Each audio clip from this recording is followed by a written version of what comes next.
Hi students, welcome to another video of Smartly Learn. In this video, let's find the solution for the fourth question in exercise 9.1.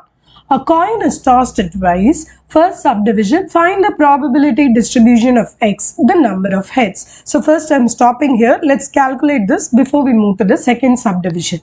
So the first statement is a coin is tossed twice. So let's write the sample space for this particular thing. So if you toss two coins, what are the possible outcomes? Head, head, or head, tail, tail, head, or tail, tail. So these are the possible outcomes. Now they're asking a probability distribution for x where it is the number of heads. So let's list out the probability distribution for x. So what are all the possible outcomes? There can be 0 head, there can be either 1 head, or there can be possibly 2 heads. So these are the possible values this x can take.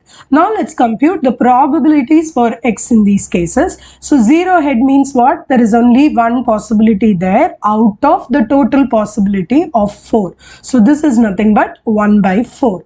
Now for the one possibility in one occurrence of head, there are two possible outcomes. So this means it is 2 by 4. Now for 2 heads to occur, there is only one choice. So this is going to be 1 by 4. So now then you can simplify. So this is going to be 1 by 4, this is 1 by 2 and 1 by 4. So this is the probability distribution for x where it is the occurrence of number of heads. Now let's move on to the second subdivision. So if the random variable y is defined on this sample space as the number of tails, then find the probability distribution of y. So the tails possibly can also occur in three possible ways. There can be no tail, or there can be one tail, or there can be two tails. So the distribution values of y will be possibly 0, 1 and 2. So now let's compute the probability of y in these cases. So no tail occurrence means it is head comma head. So the probability for this is 1 by 4.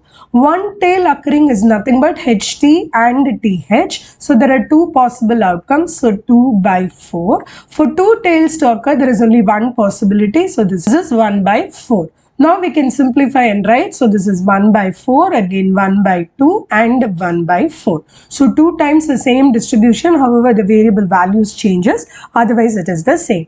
In the next video, we will find the solution for the fifth question in this exercise. See you in the next video. Bye.